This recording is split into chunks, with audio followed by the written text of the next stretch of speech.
فیاض کی بات کی تصدیق ہو گئی تھی۔ شام کے کئی اخبارات میں یہ سنسنی خیز خبریں شائع ہوئی تھیں اور مسلسل شائع ہو رہی تھیں۔ عمران نے وہ تمام اخبارات منگوا لیے تھے اور پھر ان کا جائزہ لے کر اس نے گہری سانس لی۔ بظاہر یہ خبریں عام سی سنسنی خیز خبریں تھیں، لیکن عمران کو ان کی حقیقت معلوم ہو گئی تھی۔ کچھ سمجھ میں نہیں آتا تھا کہ کیا سلسلہ ہے۔ بہرحال کوئی خاص کیس ہاتھ میں نہیں تھا، اس لیے فیاض کے ساتھ تھوڑی سی آوارہ گردی کر لینے میں کوئی حرج بھی نہیں تھا۔ دوسرے دن وہ فیاض کا انتظار کر رہا تھا۔ فیاض کو یقین نہیں تھا کہ عمران اس کے ساتھ ان احمقانہ معاملات میں دلچسپی لے گا، اس لیے اس نے پہلے فون کیا اور یہ فون عمران نے ہی ریسیو کیا تھا۔ عمران صاحب ہیں؟ ہاں۔ کون صاحب ہیں؟ عمران نے آواز بدل کر پوچھا۔ میں ان کا گہرا دوست ہوں، براہ کرم انہیں اطلاع دے دیں۔ کتنی گہرائی سے بول رہے ہو؟ اس بار عمران نے اصل آواز میں کہا۔ اوہ، تم؟ پہلے کون تھا؟ میرا ہمزاد۔ کہاں ہو تم؟ تمہیں فون کر لیا تھا، میں نے سوچا کہ تم مصروف نہ ہو، میں آ رہا ہوں، فیاض نے کہا اور فون بند کر دیا۔ تقریباً 1 گھنٹے کے بعد وہ ریاست نگر جا رہے تھے۔ فیاض ایک اعلیٰ قسم کی لینڈ اوور لایا تھا۔ وہ خود ہی ڈرائیونگ کر رہا تھا اور عمران اس کے نزدیک بیٹھا چوئنگم چبا رہا تھا۔ جب یہ خاموشی طویل ہو گئی تو وہ بولا، بہت خاموش ہو عمران، کیا بات ہے؟ چوئنگم کی ایجاد پر غور کر رہا ہوں۔ تمہارے خیال میں یہ کیا معاملہ ہو سکتا ہے؟ کسی ایسے بے وقوف کی ایجاد جو گھوڑے کی نسل سے تھا اور پان کھانا پسند نہیں کرتا تھا، اس لیے اس نے ربڑ چبانا شروع کر دیا۔ کیا مطلب؟ فیاض تعجب سے بولا۔ چوئنگم کا معاملہ پوچھ رہے ہو نا؟ عمران نے سوال کیا اور فیاض ہنس پڑا۔ نہیں نور چشم، میں اس شخص کے بارے میں پوچھ رہا ہوں جو زندہ انسانوں کے ساتھ یہ سلوک کرتا ہے۔ مردہ انسانوں سے اسے خوف محسوس ہوتا ہوگا۔ نہیں عمران، سنجیدگی سے سوچو، اس دور میں ایسے واقعات ہضم نہیں ہوتے، لیکن معاملہ بڑوں کے درمیان ہے، بڑوں ہی کی بات معلوم ہوتی ہے۔ کیا مطلب؟ کچھ بڑے آدمی طویل عرصہ کے بعد وطن آئے ہیں، وہ یہاں کی غیر معروف شخصیت ہیں اور بظاہر ان کے معروف ہونے کی کوئی وجہ نظر نہیں آتی۔ ممکن ہے اس سلسلے میں انہوں نے کوئی کوشش کی ہو، اس کا امکان نہیں ہے۔ ڈی جی صاحب کسی فضول گوئی کو کبھی برداشت نہیں کر سکتے، خواہ وہ کسی کی ہو۔ ریاست نگر چل کر معلوم ہو جائے گا، عمران نے گہری سانس لے کر کہا۔ ریاست نگر کے پولیس اسٹیشن پر بڑے انتظامات کیے گئے تھے۔ پولیس اسٹیشن کا عملہ مستعد تھا، تمام لوگ صاف ستھری وردی میں ملبوس تھے۔ پولیس اسٹیشن کے گرد و نواح تک میں بہترین صفائی کی گئی تھی۔ فیاض کا سینہ کئی انچ پھول گیا، اس کا بہترین استقبال کیا گیا، دور دور تک ایڑیاں بج رہی تھیں۔ انچارج ایک ادھیڑ عمر کا ڈھیلا ڈھالا آدمی تھا۔ اگر عمران ساتھ نہ ہوتا تو شاید فیاض ان ہنگامہ آرائیوں سے پوری طرح لطف اندوز ہوتا، لیکن عمران کی موجودگی میں وہ محتاط ہو گیا تھا۔ تسلیمات عرض کرتا ہوں جناب والا، اندر تشریف لے آئیے، انچارج نے کہا اور انہیں اپنے دفتر میں لے گیا۔ آفس ٹیبل کے علاوہ ایک میز اور لگا لی گئی تھی جس پر پھل اور دوسرے لوازمات چنے ہوئے تھے۔ فیاض کرسی پر بیٹھ گیا۔ حضور والا، کوئی ٹھنڈا مشروب پسند کریں گے یا چائے؟ سر محمود کی حویلی کے معاملات کا فائل میں زیادہ وقت نہ دے سکوں گا، فیاض نے کہا۔ سرکار عالی کی مستدی اور فرض شناسی کی لاتعداد داستانیں سن چکا ہوں اور خود بھی حضور کے نقش قدم پر چلنے کی کوشش کرتا ہوں، لیکن بندہ پرور کچھ خدمت کا موقع بھی عنایت فرمائیں، مجھے بھی مسرت ہوگی، انچارج نے کہا۔ سبحان اللہ، کیا شائستہ گفتگو ہے آپ کی انچارج صاحب۔ واجد علی شاہ سے آپ کا کیا تعلق ہے؟ عمران سے باز نہ رہا گیا۔ جی، بندہ پرور ہیڈ کانسٹیبل ہے اپنا، ابھی اسے پیش کرتا ہوں حضور کے سامنے۔ ارے رحمت، واجد علی شاہ کو بھیجو، انچارج صاحب نے کہا، اور فیاض پریشان نگاہوں سے عمران کو اور انچارج کو دیکھنے لگا۔ دوسرے لمحے ہیڈ کانسٹیبل کی وردی میں ملبوس ایک دبلا پتلا شخص اندر داخل ہو گیا۔ اس نے پوری قوت سے ایڑیاں بجائی تھیں۔ یہ واجد علی شاہ ہیں، انچارج صاحب نے کہا، اور عمران جلدی سے اپنی کرسی سے کھڑا ہو گیا۔ کانسٹیبل بہت کمزور تھا، لیکن اس نے تقریباً 6 انچ لمبی مونچھیں رکھی ہوئی تھیں جو اس کے مدقوق چہرے پر الگ سے چپکی ہوئی لگتی تھی۔ حیرت و مسرت سے عمران کے دانت نکلے پڑ رہے تھے۔ اس نے بڑے ادب سے جھک کر ہیڈ کانسٹیبل سے مصافحہ کیا اور پھر اس کی لرزتی ہوئی آواز ابھری، زہ نصیب، زہ نصیب، حضور قبلہ نواب صاحب، یعنی بخدا اب بقید حیات ہیں؟ میں نے سنا تھا کہ نصیب دشمنا حضور کو انتقال فرمائے ہوئے عرصہ گزر گیا۔ او نہیں صاحب جی، دشمنوں نے اڑائی ہوگی، ہیڈ کانسٹیبل نے کہا۔ بے شک بے شک، لیکن صحت بہت خراب ہو گئی ہے، اب تو یہ مونچھوں کا بوجھ بھی برداشت نہ ہوتا ہوگا، اور یہ آپ کے بدن پر پولیس کی وردی۔ حضور کیا نوابی چھوڑ کر پولیس کی نوکری کر لی؟ ہائے ہائے، کیا قدر ناشناس زمانہ ہے۔ ابے فیاض بیٹھے ہوئے ہو، نواب واجد علی شاہ کی قدم بوسی نہ کرو گے؟ فیاض کا چہرہ اتر گیا تھا۔ اسٹیشن انچارج کی حرکتوں سے عمران نے اس کا تعلق نواب واجد علی شاہ سے قائم کیا تھا، لیکن یہاں سچ مچ یہ واجد علی شاہ موجود تھا۔ عمران شروع ہو گیا تھا اور عزت خطرے میں پڑ گئی تھی، تاہم اس نے حاضر دماغی سے کام لیتے ہوئے کہا، تمہیں غلط فہمی ہوئی ہے عمران، یہ نواب واجد علی شاہ نہیں، ہیڈ کانسٹیبل واجد ہے، جاؤ تم اپنی ڈیوٹی سنبھالو۔ آخری جملے اس نے ہیڈ کانسٹیبل سے کہے تھے۔ اس نے ایڑیاں بجائیں اور چلا گیا۔ عمران بڑی باغ و بہار طبیعت کے مالک ہیں، اپنے محکمے کے ڈی جی صاحب کے صاحبزادے۔ تم نے ابھی فائل نہیں منگوائی؟ ابھی پیش کرتا ہوں، انچارج نے کہا۔ عمران مایوسی سے گردن لٹکا کر بیٹھ گیا تھا۔ بہرحال تھوڑی دیر کے بعد فائل فیاض کے سامنے آ گئی اور فیاض اس کی ورق گردانی کرنے لگا۔ اب تک 5 وارداتیں ہو چکی تھیں، پہلے سڑک کے اس پار کے جنگلات میں اور پھر سڑک کے دوسری سمت کے علاقے میں۔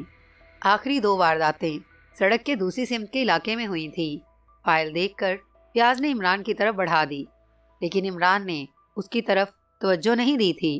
دیکھ لو، فیاض بولا، موڈ نہیں ہے، میں اس وقت نوابین عود کے لیے غمزدہ ہوں۔ اب یہ نوبت آ گئی، ہائے ہائے، عمران مغموم لہجے میں بولا۔ فیاض خواہ خواہ مسکرانے لگا تھا۔ پھر اس نے انچارج سے کہا، میں سڑک پار کے جنگل کا معائنہ کرنا چاہتا ہوں، 4-6 کانسٹیبلوں کو تیار کر لو، سب مسلح ہوں۔ بہتر جناب، انچارج نے کہا اور وہ اٹھ کر باہر نکل گیا۔ اس کے جانے کے بعد فیاض عمران کو گھورنے لگا۔ میرا خیال تھا تم ان معاملات میں دلچسپی لوگے، پوری دلچسپی لے رہا ہوں۔ اس مردود کو یہ نام رکھنے کی جرت کیسے ہوئی؟ اور پھر نام بھی پورا رکھا ہے، یعنی واجد علی شاہ۔ میں اس کیس کی بات کر رہا ہوں، فیاض بولا۔ اما پولیس افسر تم ہو کہ میں؟ تم ہی ان فضولیات میں پڑتے رہو، تمہاری مرضی، میں تمہیں مجبور نہیں کروں گا، فیاض نے خود پر جبر کر کے کہا۔ عمران سے بگاڑ کر وہ جو کچھ گنوا چکا تھا اس کا اسے احساس تھا، اور اب اس کا ادا نہ کرنے کا فیصلہ کر چکا تھا۔ چنانچہ اس وقت بھی اس نے اس بات کو ملحوظ رکھا تھا۔ انچارج واپس آ گیا۔ فیاض نے اس کی خاطر مدارت کی دعوت قبول نہیں کی تھی، اس لیے وہ بجھ سا گیا تھا۔ تیاری ہو گئی ہے جناب، اس نے جواب دیا، اور فیاض اٹھ گیا۔ لیکن باہر موجود پولیس جیپ کو دیکھ کر اس نے گہری سانس لی تھی۔ جیپ بالکل کھٹارا تھی، کہیں بھی خراب ہو سکتی تھی، اور پھر کھلی ہوئی تھی، اور اس خطرناک انسان کے بارے میں اس نے جو کچھ سن رکھا تھا وہ بھی خطرناک تھا۔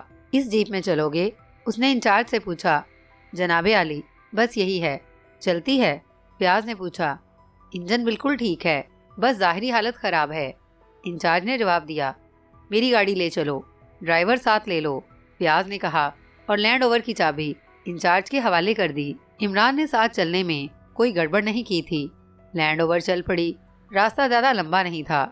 تھوڑی دیر کے بعد وہ سڑک پار کے جنگلات میں تھے۔ فیاض جنگل میں کافی دور تک گیا، لیکن اس نے نیچے اترنے کی کوشش نہیں کی تھی۔ جنگل آگے چل کر کافی خطرناک ہو گیا تھا، اور یوں محسوس ہو رہا تھا جیسے آگے جیپ کو بھی راستہ نہیں ملے گا۔ یہیں گاڑی میں بیٹھے بیٹھے جاسوسی ہوگی ایس پی صاحب، دفتن عمران بول پڑا، اور فیاض چونک کر اسے دیکھنے لگا۔ نیچے اتر کر کیا کرو گے؟ فیاض نے بوکھلائے ہوئے انداز میں پوچھا۔ نشانات وغیرہ نہیں دیکھو گے؟ اس گھنے جنگل میں نشانات ملنا مشکل ہوں گے۔ ویسے وہ آخری دونوں لاشیں کس جگہ ملی تھیں؟ اس نے انچارج سے پوچھا۔ وہ جگہ تو پیچھے رہ گئی جناب۔ تم لوگ جنگل میں کتنی دور تک آئے ہو؟ یہاں تک پہلی بار آئے ہیں جناب۔ یہاں درندے وغیرہ تو نہیں ہوتے؟ کافی گھنا جنگل ہے، فیاض نے کہا۔ نہیں جناب، سنا تو کبھی نہیں۔ 6-7 سال قبل ایک آدم خور شیر نکل آیا تھا کہیں سے، مگر اسے ہلاک کر دیا گیا۔ کوئی اور بھی آ سکتا ہے، عمران نے کہا۔ کہیں ایسی ہی کوئی بات تو نہیں ہے؟ تم لوگوں نے اسے کوئی بلا بنا کر پیش کر دیا ہو؟ نہیں جناب، انسان اور درندے میں بہت فرق ہوتا ہے۔ ہاں، درندہ معصوم ہوتا ہے، عمران آہستہ سے بولا۔ انچارج عجیب سی نگاہوں سے اسے دیکھنے لگا تھا۔ لینڈ روور اب بھی آگے بڑھ رہی تھی۔ دفتن عمران نے کہا، روکو یار، گاڑی روکو، اور سب چونک پڑے۔ کیا ہوا؟ پیاز نے گھبرائی ہوئی آواز میں کہا، اور عمران نے انگلی سے ایک مخصوص اشارہ کیا۔ پیاز جھینک گیا تھا۔ ڈرائیور نے گاڑی روک دی اور عمران لینڈ روور سے اتر کر جھاڑیوں کے ایک جھنڈ کی طرف بڑھ گیا۔ مسلح کانسٹیبل مستعد تھے اور شاید کسی قدر خوفزدہ بھی۔ وہ چاروں طرف نگاہیں دوڑا رہے تھے۔ پھر انچارج نے کہا، یہ صاحب ڈی جی رحمان کے صاحبزادے ہیں؟ ہاں۔ کیوں؟ خیریت؟ کچھ نہیں جناب، بس کچھ عجیب ہیں۔ کام کی بات کرو، میں ان لوگوں سے بھی ملنا چاہتا ہوں جنہوں نے اسے دیکھا ہے۔ حویلی بھی چلنا ہوگا۔ بہت بہتر جناب، انچارج نے کہا اور خاموش ہو گیا۔ عمران ابھی تک نہیں آیا تھا، حالانکہ کافی دیر ہو گئی تھی۔ دفتن پیاز چونک پڑا۔ پیشاب کرنے میں اتنی دیر اس نے زور زور سے عمران کو آوازیں دی، لیکن کوئی جواب نہ ملا۔ اترو، پیاز نے بے اختیار کہا اور لینڈ روور کا دروازہ کھول کر نیچے چھلانگ لگا دی۔ اس نے سروس پستول نکال کر ہاتھ میں لے لیا تھا۔ انچارج اور کانسٹیبل بھی جلدی جلدی نیچے کود گئے تھے۔ پیاز عمران کو آوازیں دیتا ہوا جھاڑیوں کے دوسری طرف پہنچ گیا، لیکن وہاں سناٹا تھا۔ دور دور تک کسی کا وجود نہ تھا۔ جو کچھ ہو رہا تھا اس میں اس کی خواہشات کا کوئی دخل نہیں تھا۔ اس بدلے ہوئے دور کے لوگ اسے قبول نہیں کر سکتے تھے۔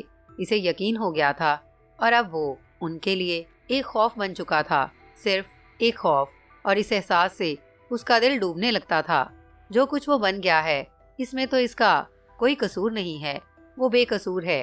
سر محمود نے اس کی زندگی تباہ کی تھی، اسے اس کی شرافت اور وفاداری کا یہ صلہ دیا تھا، اور اب جب کہ تقدیر نے، زندگی نے اسے اپنوں کی دنیا میں آنے کا یہ موقع دیا تھا، تو یہ دنیا اس سے اتنی دور بھاگ رہی ہے۔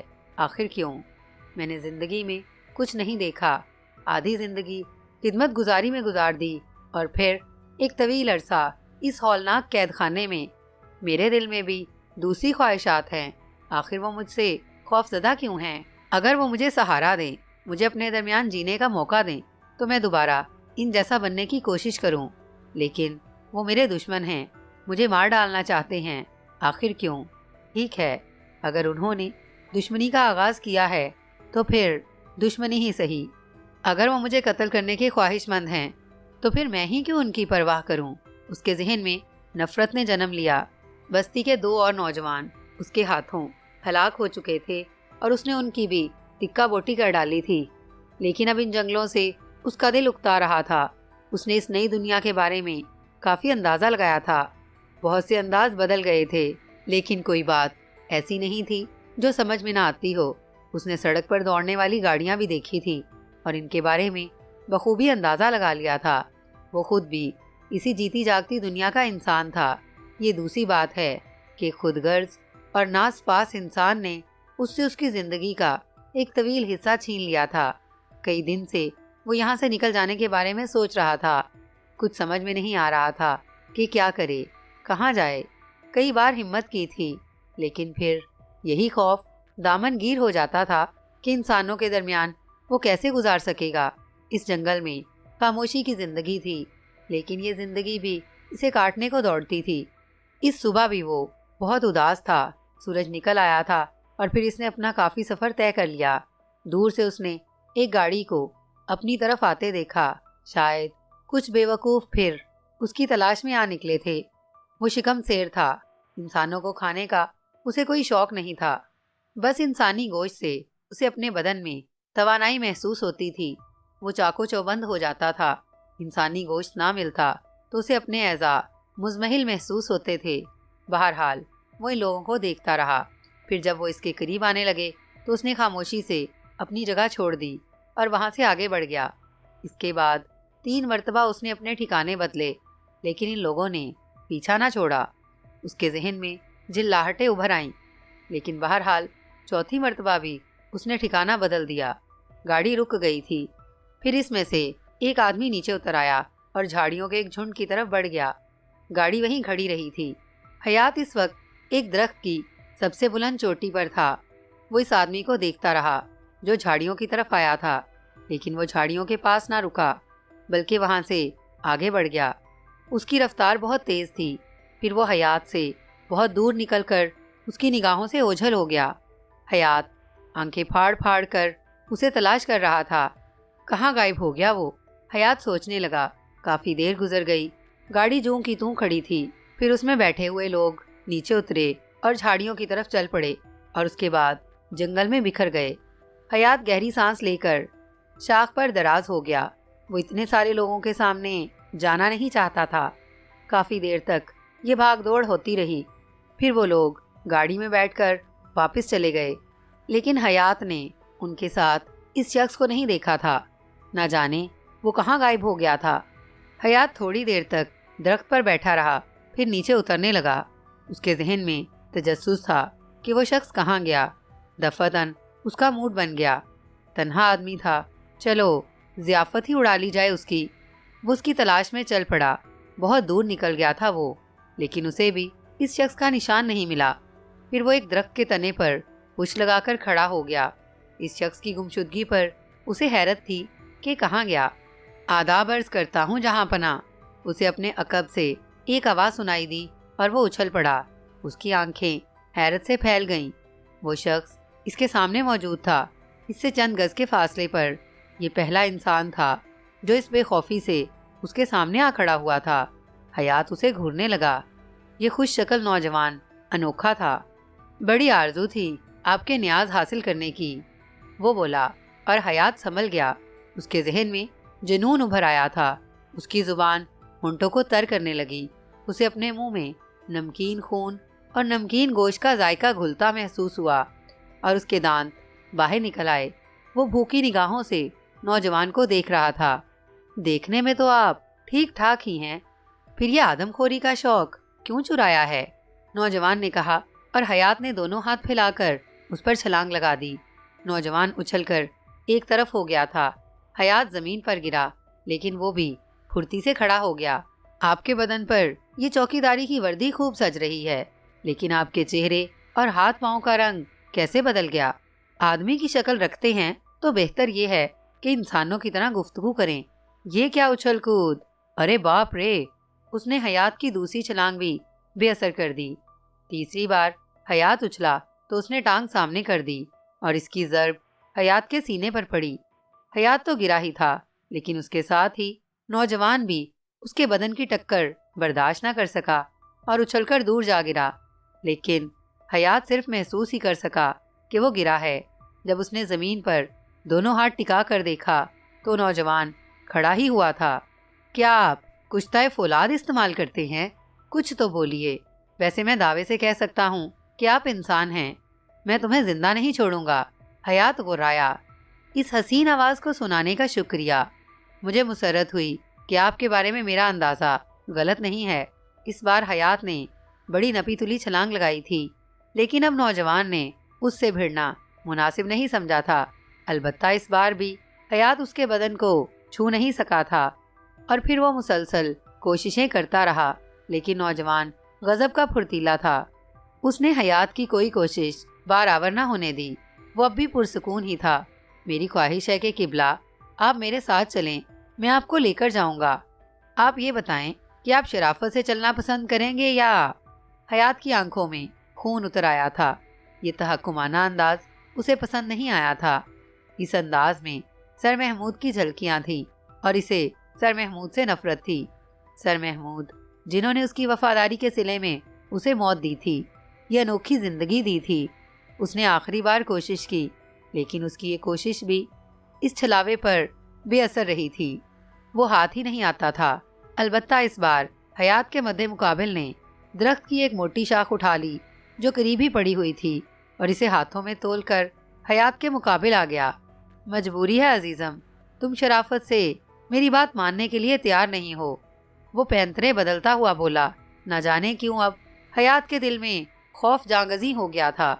یہ شخص کچھ چیز تھا اور حیات کو احساس ہو رہا تھا کہ کہیں وہ اس پر حاوی ہی نہ ہو جائے۔ اس نے ادھر ادھر دیکھا اور یہیں چوک گیا۔ درخت کی شاخ کافی قوت سے اس کے شانے پر پڑی تھی۔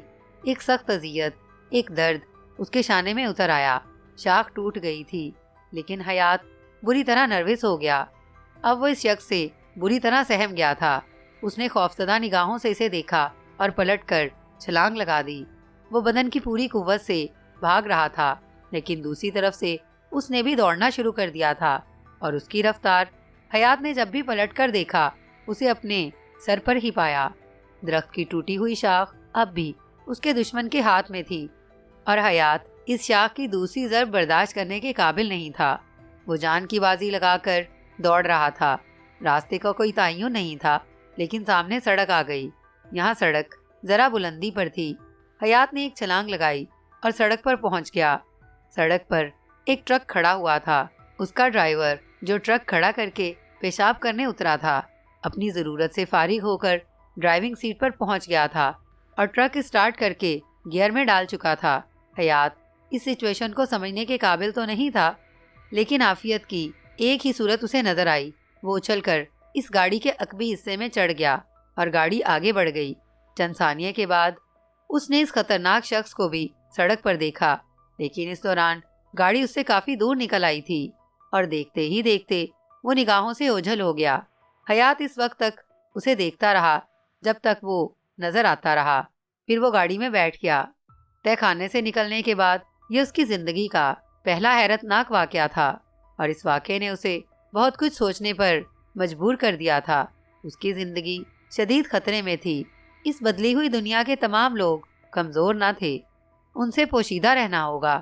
بہتر یہ ہے کہ انہی کا سا حلیہ اختیار کر کے ان کے درمیان زندگی گزاری جائے۔ بہت چالاکی سے کام لینا ہوگا۔ اس چلتی ہوئی گاڑی سے اترنا ناممکن تھا۔ اس کی رفتار بہت تیز تھی۔ کئی گھنٹے تک گاڑی مسلسل چلتی رہی، یہاں تک کہ ماحول پر گہری تاریکی مسلط ہو گئی۔ پھر روشنیاں نظر آنے لگیں، اور جب گاڑی کی رفتار اتنی سست ہو گئی کہ وہ اس سے نیچے اتر سکے تو ایک سنسان جگہ دیکھ کر اس نے گاڑی سے نیچے چھلانگ لگا دی۔ لاتعداد روشنیاں جگمگا رہی تھیں، اور وہ انسانوں کی کسی بہت بڑی آبادی میں تھا۔ شہر میں خوف و ہراس پھیل گیا تھا۔ اندرون شہر تو حالات پرسکون تھے، لیکن نواحی علاقوں کے لوگ بے حد خوفزدہ تھے۔ شہر کے مختلف علاقوں سے یہ خبریں ملی تھیں، اور اخبارات نے ان پر خوب حاشیہ آرائی کی تھی۔ تمام اخبارات حسب توفیق ان خبروں کو چھاپ رہے تھے۔ ریاست پور کی بلا اب دارالحکومت پہنچ گئی تھی۔ محکمہ پولیس ہوشیار تھا، لیکن پریشان بھی۔ واقعات ہی ایسے انوکھے تھے۔ پہلی بار اس بلا کے دارالحکومت پہنچنے کا انکشاف اس وقت ہوا جب دولت مندوں کے ایک قبرستان میں ایک کروڑ پتی تاجر اپنی ماں کی قبر پر فاتحہ پڑھنے گیا۔ تاجر کو اپنی ماں سے بے حد انسیت تھی، اور وہ اس کی موت کو ایک ہفتہ گزرنے کے بعد بھی فراموش نہیں کر سکا تھا۔ اس وقت بھی اس کے دل میں قبرستان جانے کی خواہش بیدار ہوئی، اور وہ چل پڑا۔ قبرستان میں مکمل خاموشی اور ویرانی چھائی ہوئی تھی۔ یوں بھی صبح سے بادل چھائے ہوئے تھے۔ دو ایک بار ہلکی سی بوندا باندی بھی ہو چکی تھی۔ اس وقت بھی آسمان بادلوں سے ڈھکا ہوا تھا۔ وہ قبر کی طرف بڑھتا رہا، اور اس وقت وہ قبر سے کچھ فاصلے پر تھا کہ دفعتاً اسے یوں محسوس ہوا جیسے اس کی آہٹ پا کر قبر سے کوئی نکلا اور اچھل کر بھاگ گیا۔ وہ انسانی سایہ ہی محسوس ہوا تھا۔ تاجر کی گھگی بند گئی تھی۔ اس کے حلق سے چیخ کی آواز بھی نہیں نکل سکی تھی۔ کافی دیر تک وہ کانپتا رہا۔ قبر کے پاس جانے کی ہمت نہیں ہو رہی تھی۔ بمشکل تمام وہ قبر کے پاس پہنچا۔ قبر کھلی ہوئی تھی، اور اس کی ماں کی لاش قبر سے باہر پڑی تھی۔ کفن مٹی کے پاس دھجیوں کی شکل میں پڑا تھا، اور لاش کے اعضاء الگ الگ پڑے ہوئے تھے۔ اس کا پیٹ چاک کر کے آنتیں باہر نکال لی گئی تھی، اور باقی بدن پر جگہ جگہ سے گوشت غائب تھا۔ تاجر کی حالت خراب ہو گئی۔ گورکن کی جھونپڑی پر جانے کی بجائے وہ اپنی کار تک پہنچا، اور وہاں سے پولیس اسٹیشن۔ تاجر نے ہنگامہ برپا کر کے رکھ دیا۔ گورکن کو اس کی غفلت پر گرفتار کر لیا گیا، اور پولیس اس معمے کو حل کرنے میں مصروف ہو گئی کہ لاش کو قبر سے نکال کر اس حالت میں پہنچانے والا کون تھا۔ پہلے کسی کتے وغیرہ کے بارے میں غور کیا گیا، لیکن پھر اس کی نفی ہو گئی، کیونکہ قبر کے پاس انسانی پیروں کے نشانات پائے گئے تھے۔ لیکن یہ بات ناقابل یقین تھی۔ کسی انسان سے ایسی حرکت سرزد نہیں ہو سکتی تھی۔ بہرحال پولیس ابھی اس معمے کو حل کرنے میں مصروف تھی۔ کہ چند روز کے بعد ایک اور واقعہ پیش آ گیا۔ ایک اور قبرستان کی قبر سے بھی ایک لاش اسی طرح نکال کر ادھیڑ ڈالی گئی تھی، اور پھر چند دن کے اندر اندر دوسرے کئی قبرستانوں میں اس قسم کے واقعات ہوئے اور سخت سنسنی پھیل گئی۔ لوگ قبرستانوں کے پاس سے گزرتے ہوئے خوف کھانے لگے۔ بہر صورت اہم معاملہ تھا۔ پولیس پوری طرح مستعد ہو گئی۔ قبرستانوں میں پولیس مینوں کی ڈیوٹیاں لگنے لگی، لیکن وارداتیں جاری رہیں۔ سرکاری اور عوامی حلقے خوف زدہ بھی تھے اور پریشان بھی۔ شمالی علاقے کے قبرستان سے ایک لاش نکالی گئی اور اسے ٹکڑے ٹکڑے کر دیا گیا۔ جنوبی قبرستان سے ایک 17 سالہ لڑکی کی لاش قبر سے باہر نکال لی گئی۔ اس کی انتڑیاں باہر پڑی ملی تھیں اور کئی اندرونی اعضاء غائب تھے۔ ہر جگہ یکساں نشانات ملتے تھے۔ لیبارٹری رپورٹ سے صاف ظاہر تھا کہ ان لاشوں کے اعضاء کسی چیز سے کاٹے نہیں جاتے، بلکہ انسانی بازوؤں کی قوت انہیں اکھاڑ دیتی ہے۔ چنانچہ یہ فیصلہ کر لیا گیا تھا کہ کسی کتے یا وحشی درندے کا کام نہیں، بلکہ کوئی انسانی درندہ ہی ان وارداتوں کی پشت پر ہے۔ لیکن ایسا کوئی درندہ؟ محکمہ سراغ رسانی بھی حرکت میں تھا۔ واقعات انوکھے ہی صحیح، لیکن عوامی بے چینی دور کرنا بھی ضروری تھا، اور اس کی ذمہ داری تمام تر انتظامی محکموں پر تھی۔ فیاض بھی سرگرم عمل تھا۔ عمران سے اس دن کے بعد سے آج تک ملاقات نہیں ہو سکی تھی۔ ریاست نگر سے وہ بہت پریشانی کے عالم میں واپس ہوا تھا۔ عمران کی گمشدگی بے حد تشویشناک تھی۔ راستے بھر وہ عجیب عجیب باتیں سوچتا آیا تھا۔ ممکن ہے عمران نے اپنی مخصوص فطرت سے کام لیتے ہوئے یہ شرارت کی ہو اور جان بوجھ کر غائب ہو گیا ہو تاکہ وہاں رک کر تفتیش کرے۔ ہر چند کہ یہ خطرناک بات تھی، لیکن فیاض کر بھی کیا سکتا تھا؟ یا پھر اس بات کا بھی امکان تھا کہ اسے کوئی حادثہ پیش آ گیا ہو۔ 2-3 دن تک وہ عمران کے فلیٹ کے چکر لگاتا رہا تھا، لیکن یہی جواب ملتا کہ اس دن سے اب تک واپس نہیں آئے۔ چوتھے دن فیاض کے حواس جواب دے گئے۔ عمران کو اگر واقعی کوئی حادثہ پیش آ گیا ہے تو اس کی کسی قدر ذمہ داری اس پر بھی عائد ہوتی تھی۔ یہ سوال بھی اس سے کیا جا سکتا تھا کہ ایک غیر متعلق آدمی کو وہ اپنے ساتھ کیوں لے گیا، اور اگر عمران گم ہو گیا تھا تو فوری طور پر اس کی تلاش کی کارروائی کیوں نہ کی گئی؟ اتنے دن تک خاموشی کیوں اختیار کی گئی؟ اس سلسلے میں اس نے چوتھے ہی دن ایک کام ضرور کیا۔ انتہائی خاموشی سے اور کسی کو بتائے بغیر وہ ریاست نگر گیا۔ وہاں انچارج سے ملا اور اسے شدید ذاتی ہدایت کی کہ اس دن کے بارے میں کسی کو اطلاع نہ ملے۔ صورتحال کافی خراب ہو گئی ہے اور اس کی ذمہ داری نہ صرف مجھ پر بلکہ تم پر بھی عائد ہوگی۔ کس کی ذمہ داری جناب؟ اس دن کا واقعہ تمہارے علم میں ہے نا؟ میں ڈی جی صاحب کے بیٹے عمران کی بات کر رہا ہوں، فیاض نے کہا۔ جی ہاں، وہ وہاں اتر گئے تھے۔ اس کے بعد سے وہ واپس نہیں پہنچے۔ اوہ، لاش بھی نہیں ملی؟ انچارج نے معصومیت سے پوچھا۔ کیا بکواس ہے، تمہیں اس کی موت کا یقین کیوں ہو گیا؟ اب تک وہ انہی جنگلوں میں تو نہ ہوں گے؟ اگر گھر واپس نہیں پہنچے تو پھر صاف ظاہر ہے۔ ویسے اس کے بعد سے اب تک کوئی اور واقعہ بھی نہیں ہوا۔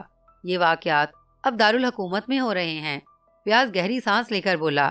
اس کا مطلب ہے کہ اب مطلب جو بھی ہو، میں نے تم سے جو کچھ کہا ہے اس کا خیال رکھا جائے۔ اگر تم نے یہ بات کبھی زبان سے نکالی تو حالات بے حد خراب ہو جائیں گے۔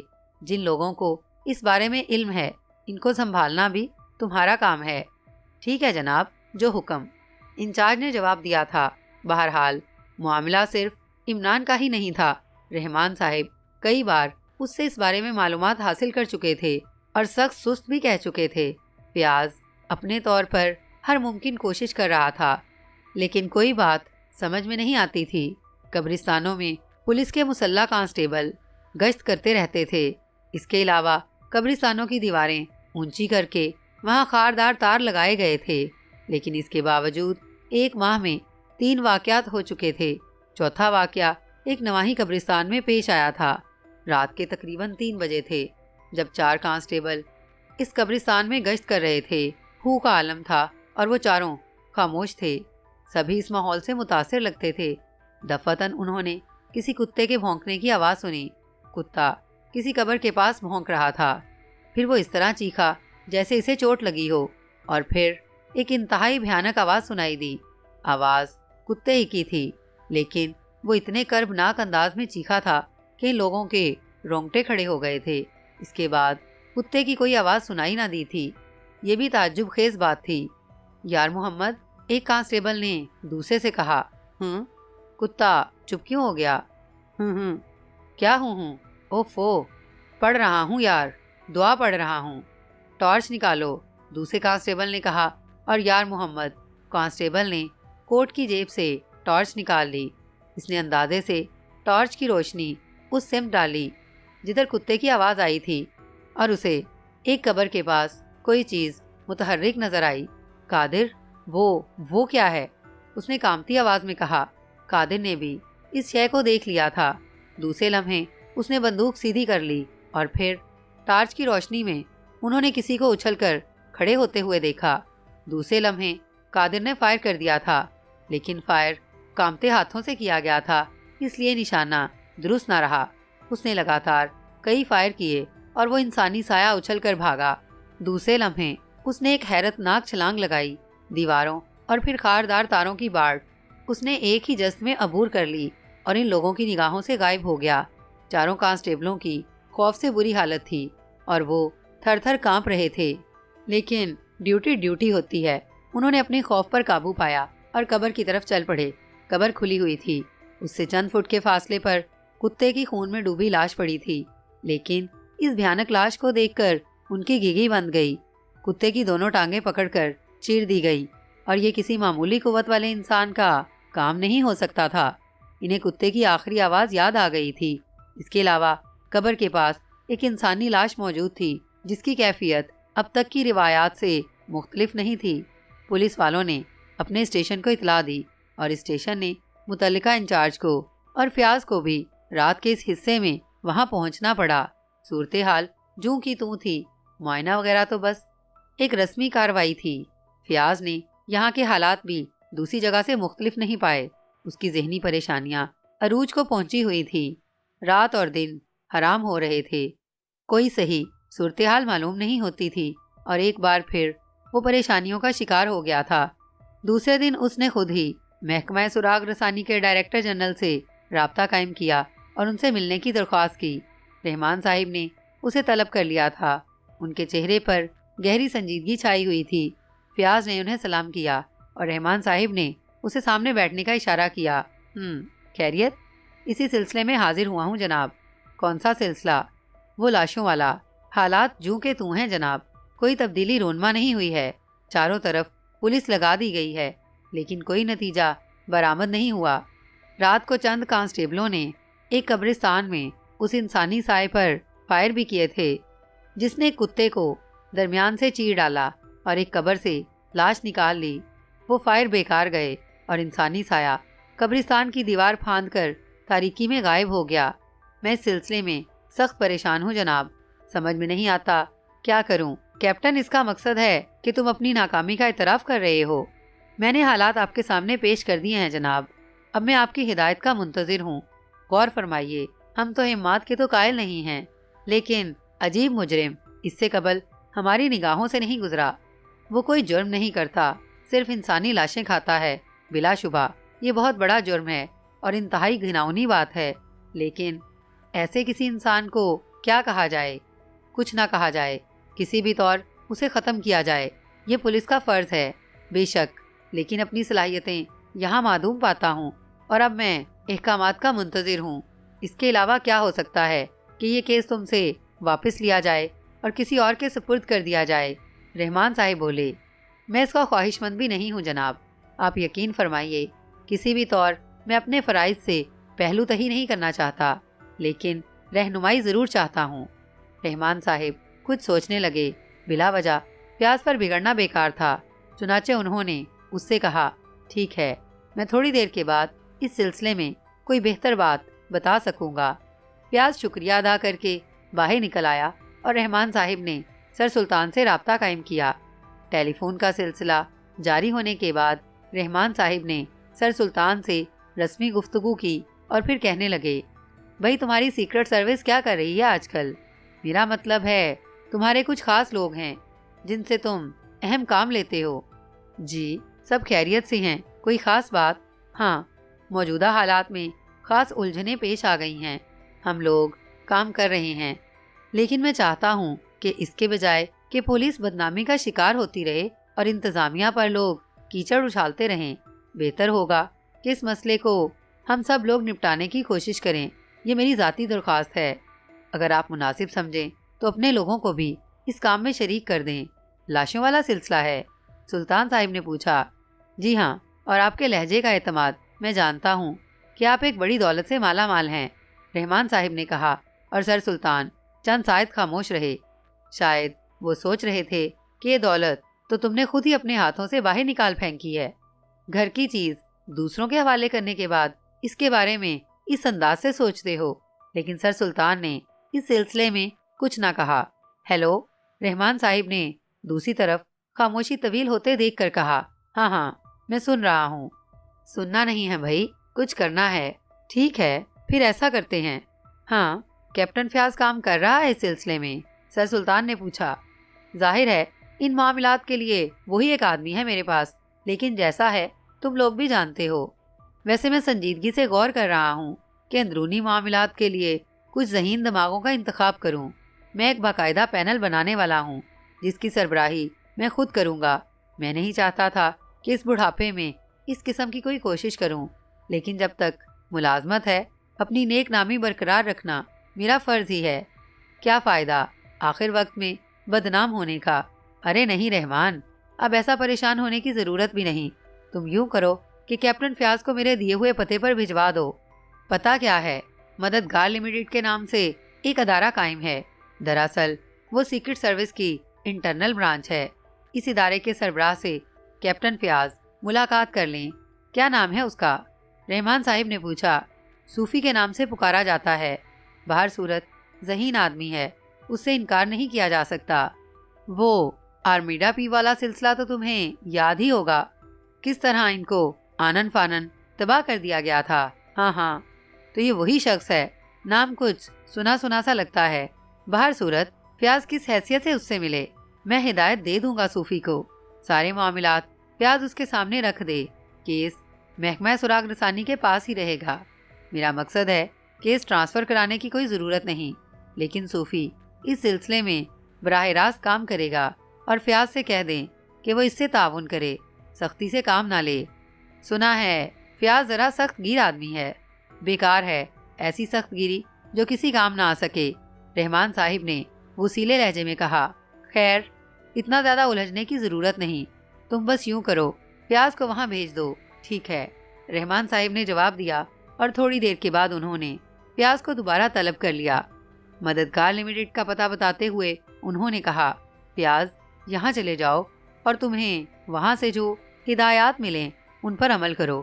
اوہ مگر فیاض جو کہا جا رہا ہے اس پر پوری طرح سے عمل کرو، رحمان صاحب نے آخری لہجے میں کہا، اور فیاض نے گردن جھکا دی۔ فیاض کو شدید سبکی کا احساس تھا۔ اتنی بڑی حیثیت کا مالک ہونے کے بعد بھی وہ جوں کا توں تھا۔ عمران اسے سنبھالا دے دیتا تھا، لیکن عمران بھی بوتل کا جن تھا، مشکل اسے ہاتھ آتا تھا۔ اس بار نہ جانے کیا ہوا تھا۔ بہرحال فیاض مددگار لمیٹڈ کی عمارت میں داخل ہو گیا۔ اسے حیرت تھی، سیکرٹ سروس والے اس طرح بھی کام کرتے ہیں؟ یہ بات پہلی بار اس کے علم میں آئی تھی۔ بہرحال وہ حیران مددگار لمیٹڈ کے دفتر میں داخل ہوا تھا۔ سادہ لباس میں ملبوس تھا۔ مددگار لمیٹڈ کا دفتر بہت شاندار تھا، لیکن اس کے صدر دروازے سے اندر قدم رکھتے ہی اسے عجیب سی آوازیں سنائی دی۔ میز پر طبلہ بجایا جا رہا تھا اور ایک بھونڈی آواز سنائی دے رہی تھی، منہ سے نینا لڑا کے، ہائے منہ سے نینا لڑا کے۔ فیاض رک کر ان تینوں کو دیکھنے لگا۔ تینوں شکل و صورت سے گدھے نظر آ رہے تھے۔ دو طبلہ بجا رہے تھے اور ایک بھاؤ بتا کر گا رہا تھا۔ فیاض انہیں گھورتا رہا۔ تینوں نے اپنی محویت میں اسے نہیں دیکھا تھا۔ پھر ان میں سے ایک کی نگاہ فیاض پر پڑی اور وہ رک گیا۔ اس نے دوسروں کو بھی اس کی طرف متوجہ کیا تھا۔ پھر یہ محفل سما رک گئی۔ تشریف لائیے جناب، ان میں سے ایک نے کہا، اور فیاض آگے بڑھ گیا۔ فدوی کو تصدق حسین 12 بنکوی کہا جاتا ہے۔ خادم حکیم ابن دلدل ہے اور نیاز مند عبدالرؤف آتش۔ یہ مددگار لمیٹڈ ہے نا؟ مصدقہ، کسی شک کی گنجائش نہیں ہے۔ آپ کا انچارج کون ہے؟ فیاض نے سوال کیا۔ اوہ، یہ خانہ بے تکلفہ ہے، یہاں کوئی کسی پر مسلط نہیں ہے، آزادی ہمارا نصب العین ہے۔ براہ کرم میں اس شخص سے ملنا چاہتا ہوں جو، پیاز نے کہا اور اس کیبن کی طرف دیکھنے لگا جو ایک طرف بنا ہوا تھا۔ اسی وقت ایک انٹرکام پر اشارہ موصول ہوا اور حکیم دلدل نے بٹن آن کر دیا۔ جناب عالی، کیا رہا؟ دوسری طرف سے سوال کیا گیا۔ بالکل نئی دھن، حضرت امیر خسرو کی روح خوش ہو جائے گی، ہم نے نئی دھن بنا لی ہے۔ پورے یقین کے ساتھ کہہ رہے ہو؟ آپ سن لیں حضور والا، حکیم دلدل نے کہا اور دونوں ہاتھوں سے اشارہ کیا۔ میز پر طبلہ پھر بج اٹھا اور عبدالرؤف آتش لہک لہک کر گانے لگے۔ چھاپ تلک سب چھین لی رے۔ پیاز نے آگے بڑھ کر ان کے منہ پر ہاتھ رکھ دیا اور سب چونک پڑے۔ آپ نے میرے بارے میں اطلاع نہیں دی؟ وہ غرائی ہوئی آواز میں بولا۔ اوہ، یہ کیا ہے؟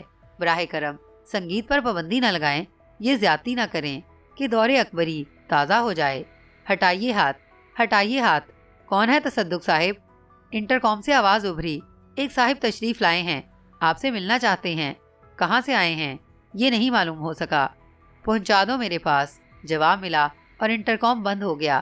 نہ جانے کیوں پیاز کو یہ آواز جانی پہچانی لگی تھی، لیکن اسے یاد نہ آ سکا کہ اس نے یہ آواز کہاں سنی ہے۔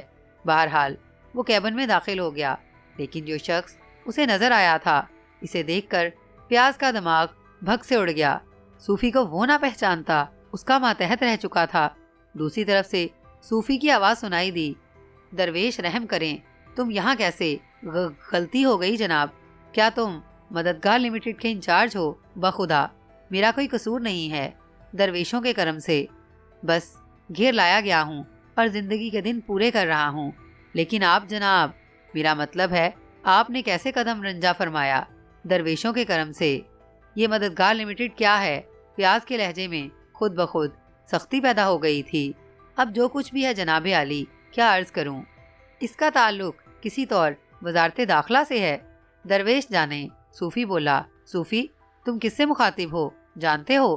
پیاز گرجا اور صوفی عجیب سی نگاہوں سے اسے دیکھنے لگا۔ پھر بولا، اور آپ یہاں کیسے تشریف لائے حضور والا؟ پیاز ایک دم چونک پڑا، صوفی کو دیکھ کر آؤٹ ہو گیا، لیکن دوسرے لمحے احساس ہوا کہ کیا حماقت ہو رہی ہے، چنانچہ اس نے خود کو سنبھال لیا۔ میں سمجھ گیا۔ وہ ایک کرسی پر بیٹھ کر بولا۔ کیا سمجھ گئے؟ یہ ادارہ عمران کے گٹھ جوڑ سے تشکیل ہوا ہے، در پردہ وہی اس کا سربراہ ہوگا۔ اب میں کیا عرض کروں؟ درویشوں کی دعا سے تمہیں میرے بارے میں اطلاع ملی تھی۔ کیسی اطلاع؟ یہی کہ محکمہ سراغ رسانی سے کوئی تمہارے پاس آئے گا۔ پیاز بولا اور صوفی چونک پڑا۔ تو آپ اس سلسلے میں تشریف لائے ہیں؟ درویشوں کے کرم سے، ہاں، لیکن یہاں آ کر میں خود کو احمق محسوس کر رہا ہوں۔ تم بھلا میری کیا مدد کر سکو گے؟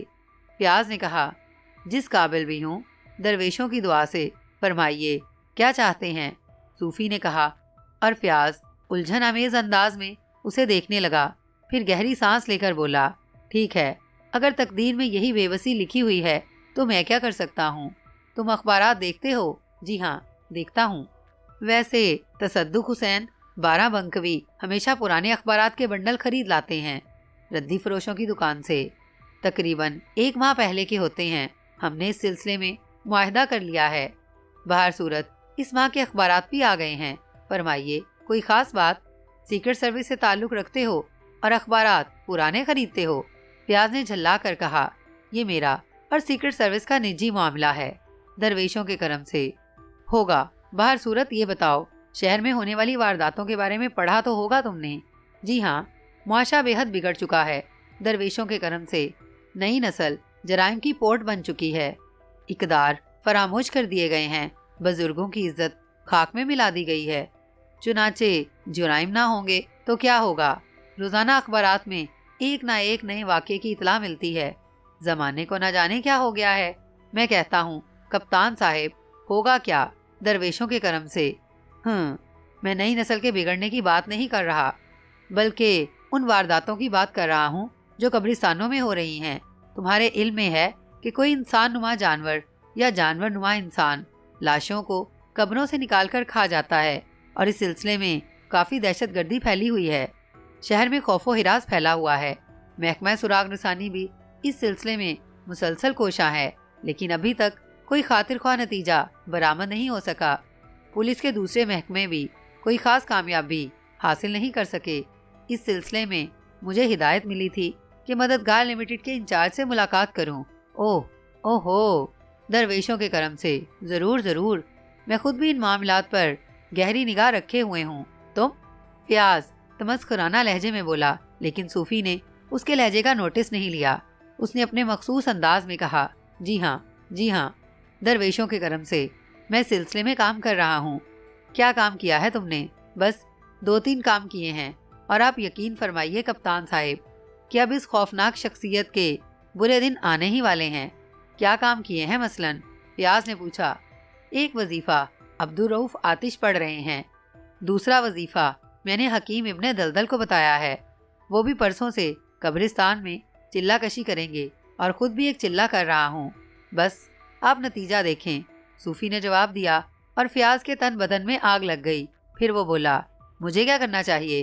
بے شک آپ بھی ایک وظیفے کا ورد شروع کر دیں۔ ہمیں شہر کے چاروں کونے سنبھال لینے چاہیے۔ تو آپ یوں کریں کہ مغربی کونا خالی ہے، مغربی کونے میں سائیں اللہ دتا کا قبرستان ہے، اور وہاں پر ایک بڑے بزرگ کا مزار ہے۔ فیاض صاحب، بخدا اگر کچھ کرنا ہے تو پھر پیر ببن علی گردیزی کے مزار پر چلہ کشی کریں، کامیابی آپ کے قدم چومے گی، کوئی الجھن نہ رہے گی۔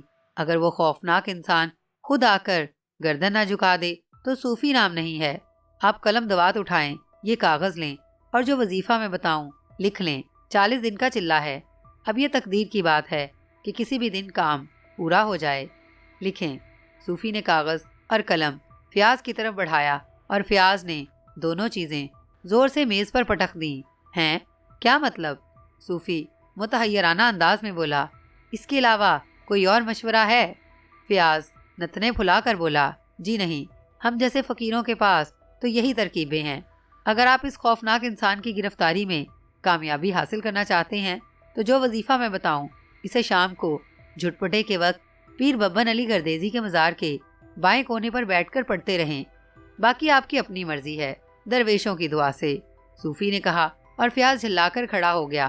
بہت بہت شکریہ، میں محکمہ سراغ رسانی کے ڈائریکٹر جنرل صاحب کو یہ بات بتا دوں گا، وہی آپ سے یہ وظیفہ معلوم کر لیں گے، فیاض نے کہا، اور تیزی سے اٹھ گیا۔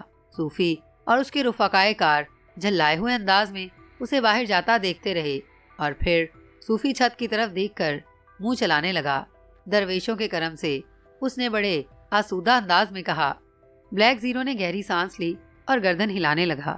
صورتحال واقعی دلچسپ ہے، اور میں آپ سے متفق ہوں عمران صاحب، یقیناً یہ کوئی ایسی ہی وحشی شخصیت ہے، اور اس کا کوئی پس منظر ضرور ہوگا۔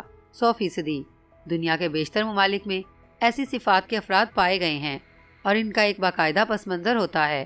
اس سے قبل بے شمار داستانیں سنی جا چکی ہیں۔ ایسے لوگ بے پناہ طاقتور اور پھرتیلے ہوتے ہیں، اور انہیں قابو میں کرنا آسان نہیں ہوتا۔ میں نے تمہیں جس شخص کے بارے میں بتایا ہے وہ بھی شکل و صورت سے ویسا ہی لگتا تھا، لیکن اس کے چہرے میں ایک اور خاص بات تھی۔ وہ کیا؟ اس کا چہرہ ہلکی سی نیلاہٹ لیے ہوئے تھا، ایک عجیب سی نیلاہٹ جسے کوئی نام نہیں دیا جا سکتا۔ آپ کے خیال میں اس کی وجہ؟ کوئی بات سمجھ میں نہیں آئی، غور کر رہا ہوں۔ کیا وہ بہت طاقتور تھا؟ بے پناہ؟ بلکہ اگر اسے غیر انسانی قوتوں کا مالک کہا جائے تو غلط نہ ہوگا۔ آپ کا مطلب ہے؟ نہیں، جو تم سمجھ رہے ہو وہ مطلب ہرگز نہیں ہے۔ یہ دور جن بھوتوں یا مافوق الفطرت قوتوں کا نہیں ہے۔ ایسی قوتوں کا وجود تو مانا جا سکتا ہے، لیکن عموماً وہ انسانوں کی آبادیوں سے دور رہتی ہیں، کیونکہ انسان اب ان سے آگے نکل چکا ہے۔ تو پھر بس بلیک زیرو، یہ تو معلوم ہی کرنا پڑے گا۔ ایک بات اور، کیا اس کے خدوخال مقامی تھے؟ ہاں، 100% مقامی۔ خدا ہی جانے پھر اب کیا خیال ہے۔ دیکھو، سب لوگ قبرستانوں پر ڈیوٹی دے رہے ہیں، کسی سے کوئی اطلاع ملے تو پھر دیکھیں گے، عمران نے کہا۔ اسے ہلاک کرنے کی ہدایت کر دی ہے آپ نے؟ نہیں، میں اسے زندہ گرفتار کرنا چاہتا ہوں۔ اول تو اسے ہلاک کرنا اتنا آسان نہ ہوگا، دوسری بات یہ کہ اگر وہ ہلاک ہو گیا تو اس کی کہانی معلوم نہ ہو سکے گی، جبکہ اس کے بارے میں معلوم کرنا چاہتا ہوں۔ بلیک زیرو گہری سانس لے کر خاموش ہو گیا۔ تھوڑی دیر خاموشی رہی، پھر عمران نے مسکراتے ہوئے کہا، فیاض بہت پریشان ہے ان دنوں، اسی سلسلے میں۔ ہاں، رحمان صاحب نے اسے صوفی کے پاس بھیجا تھا۔ صوفی کے پاس؟ بلیک زیرو تعجب سے بولا۔ انہوں نے سر سلطان سے رابطہ قائم کیا تھا اور سر سلطان نے صوفی کو ہدایات جاری کر دی تھیں، مگر یہ صوفی بھی زبردست چیز ہے۔ کیا ہوا؟ فیاض بھلا کس طرح یہ بات تسلیم کر سکتا ہے کہ صوفی کوئی بڑی شخصیت ہے؟ صوفی کو دیکھ کر وہ اکھڑ گیا، اور اس کے بعد صوفی اس کی مدد پر آمادہ ہو گیا اور اس نے فیاض کو ایک وظیفہ بتا دیا۔ فیاض نے زندگی میں کوئی وظیفہ نہیں پڑھا، لیکن صوفی نے اس سے کہہ دیا کہ اگر اسے گرفتار کرنا ہے تو پھر وظیفہ ضروری ہے۔ پھر؟ بلیک زیرو نے ہنستے ہوئے کہا۔ بس، فیاض تنک کر چلا گیا ہے۔ اب یہ اس کی مرضی ہے، وظیفہ پڑھے گا تو کامیابی حاصل کرے گا، ورنہ مشکل ہے، عمران نے کہا، اور دونوں ہنستے رہے۔ اسی وقت ٹرانسمیٹر پر اشارہ موصول ہوا اور بلیک زیرو نے جلدی سے ٹرانسمیٹر آن کر دیا۔ X2۔ اس نے بھرائی ہوئی آواز میں کہا۔ چوہان اسپیکنگ سر، کہو۔ ہمیں کامیابی حاصل ہو گئی ہے جناب۔ کیا؟ بلیک زیرو اچھل پڑا۔ جی ہاں، شاہ حسن قبرستان پر میری اور نعمانی کی ڈیوٹی تھی۔ رات کو 3 بجے کے قریب ہم نے ایک سائے کو 4 دیواری پھلانگتے دیکھا اور ہم چوکنے ہو گئے۔ اندر پولیس والے موجود تھے۔ ہمیں یقین تھا کہ کوئی گڑبڑ ضرور ہوگی۔ 1 گھنٹے کے بعد اندر فائرنگ ہوئی اور اس کے بعد ہم نے اس سائے کو اڑتے ہوئے باہر آتے دیکھا۔ کیا آپ یقین کریں گے جناب کہ اس کے دوڑنے کی رفتار 80 کلومیٹر فی گھنٹہ ہے؟ کوشش کروں گا، بلیک زیرو بھرائی ہوئی آواز میں بولا۔ ہمیں دانتوں پسینہ آ گیا تھا۔ جو ہی وہ باہر نکلا ہم نے اس کا تعاقب شروع کر دیا۔ موٹر سائیکلوں کے نفیس سائلنسر کی وجہ سے اسے کوئی شبہ نہیں ہو سکا۔ وہ سڑک پر دوڑ رہا تھا اور ہمیں رفتار مسلسل بڑھانی پڑ رہی تھی۔ 80 کلومیٹر کی رفتار پر ہم اس کا تعاقب برقرار رکھنے میں کامیاب ہوئے۔ اس نے تقریباً 20 میل سفر کیا اور مسلسل دوڑتا رہا۔ اس کا قیام چوباری کے کھنڈرات میں ہے۔ چوباری کے کھنڈرات؟ بلیک زیرو آہستہ سے بولا۔ جی ہاں، میں اس وقت آپ کو چوباری سے مخاطب کر رہا ہوں۔ وہ وہاں موجود ہے، 100% موجود ہے جناب۔ ہم ان کھنڈرات میں داخل ہونے کی ہمت نہیں کر سکے ہیں، لیکن شاید آپ نے اس علاقے کو دیکھا ہو۔ کھنڈرات کے عقب میں گہری کھائیاں ہیں جن میں نیچے انتہائی خوفناک کانٹوں والی جھاڑیوں کا جنگل ہے۔ اس جنگل میں داخل ہونا ناممکن ہے، چنانچہ وہ وہاں موجود ہے۔ اور تم لوگ کہاں ہو؟ چوباری کے کھنڈرات سے 1 میل دور۔ نعمانی ساتھ ہے؟ ہاں، موجود ہے۔ کوئی پریشانی تو نہیں ہے؟ نہیں جناب، باقی سب ٹھیک ہے۔ انتظار کرو چوہان، میں تھوڑی دیر کے بعد تم سے رابطہ قائم کروں گا۔ بہت بہتر جناب، اوکے۔ بلیک زیرو نے ٹرانسمیٹر آف کر دیا اور سنسنی خیز نگاہوں سے عمران کو دیکھنے لگا۔ یہ تو بہت جلدی کام بن گیا جناب۔ ہاں، اس سے زیادہ دیر لگنی بھی نہیں چاہیے تھی۔ کیا خیال ہے، ان لوگوں کو کوئی غلط فہمی تو نہیں ہوئی؟ اس کا کیا سوال ہے؟ پھر اب کیا پروگرام ہے؟ ابھی نہیں، ابھی اس کی نگرانی کی جائے گی۔ اس کی گرفتاری کے لیے چوباری کے کھنڈرات مناسب نہ ہوں گے، ہم نقصان اٹھا سکتے ہیں، عمران نے کہا۔ پھر؟ بلیک زیرو نے سوال کیا۔ اس بارے میں سوچ رہا ہوں۔ بہرحال تم یوں کرو، صفتر اور خاور کو بھی اس بارے میں اطلاع دے دو اور انہیں تمام صورتحال سے آگاہ کر دو۔ یہ لوگ بھی چوہان اور نعمانی کے پاس پہنچ جائیں اور صرف اس کی نگرانی کریں۔ اوکے چیف، بلیک زیرو نے جواب دیا۔ عمران پرخیال انداز میں چوئنگم کچلنے لگا تھا۔ روشنیوں کے جگمگاتے شہر میں وہ ٹرک سے اتر گیا۔ اس خوفناک شخص نے اسے خوفزدہ کر دیا تھا۔ حیات کی ذہنیت میں اب خاصی تبدیلی پیدا ہو گئی تھی۔ اس نئے دور کے نئے انسان اسے انسانی حیثیت دینے کے لیے تیار نہیں تھے، حالانکہ وہ ان کے لیے دل میں کوئی نفرت نہیں رکھتا تھا۔ اس نے تو ایک عجیب و غریب زندگی گزاری تھی، قید تنہائی جس کا کوئی تعین نہیں تھا اس کے ذہن میں۔ کتنی طویل رہی، البتہ اس نے ان تہہ خانوں میں رہنا سیکھ لیا تھا۔ زندگی کسی نہ کسی طرح گزرتی ہی رہی تھی، اور جب بھی اس کے دل میں باہر کی آباد دنیا کا خیال آتا، وہ دل محسوس کر رہ جاتا تھا۔ وہ اس تصور کو ذہن سے فراموش کر چکا تھا اور اب اس طرح بیرونی دنیا میں جائے گا۔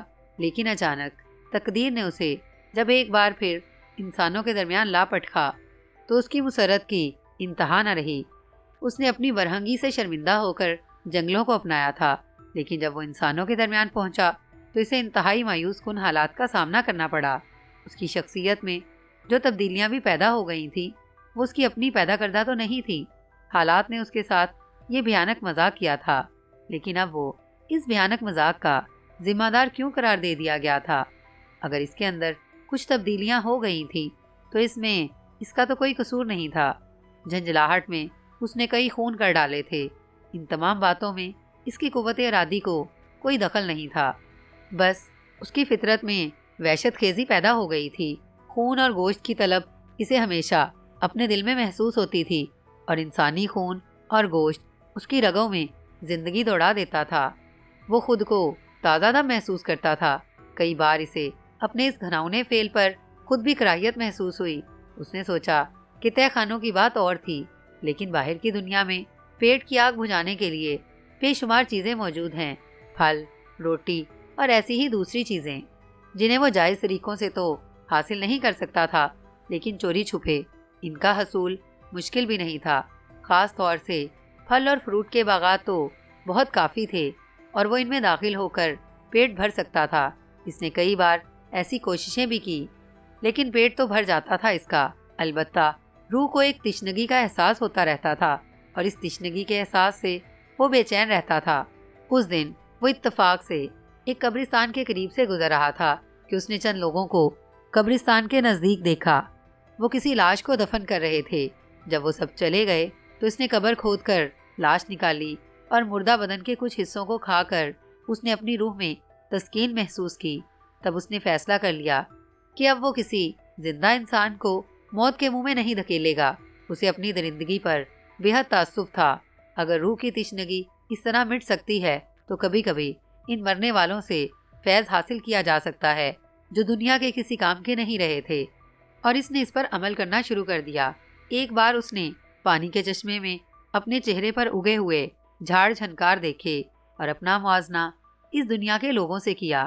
اسے احساس ہوا کہ شاید یہ لوگ اسے اس کی حیت کی وجہ سے ناپسند کرتے ہیں اور اسی لیے اس سے خوفزدہ ہیں۔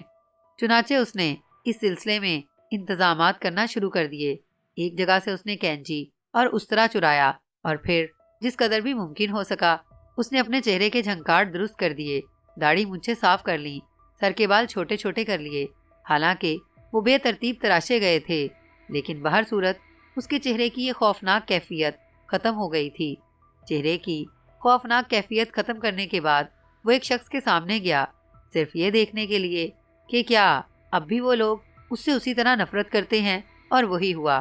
وہ شخص چیخیں مارتا ہوا اس کے سامنے سے بھاگ گیا، اور اس کا دل پھر بجھ گیا۔ اسے یقین ہو گیا کہ اب اس کا چہرہ یا چہرے کی رنگت اس دنیا کے لوگوں کے لیے خوف کا باعث ہے، گویا اب وہ کبھی بھی ان کے درمیان ضم نہیں ہو سکتا تھا۔ شہر آ کر اس نے سوچا تھا کہ اگر صورتحال کسی حد تک بدل جائے تو ان لوگوں کے درمیان اپنی جگہ بنا لے گا اور ان لوگوں کے درمیان رہے گا، لیکن اب مایوسیاں اس کے دل میں گھر کر چکی تھیں۔ چنانچہ وہ ویرانوں کی تلاش میں بھٹکنے لگا، اور پھر شہر سے کافی دور چوباری کے کھنڈرات میں اس نے پناہ لی۔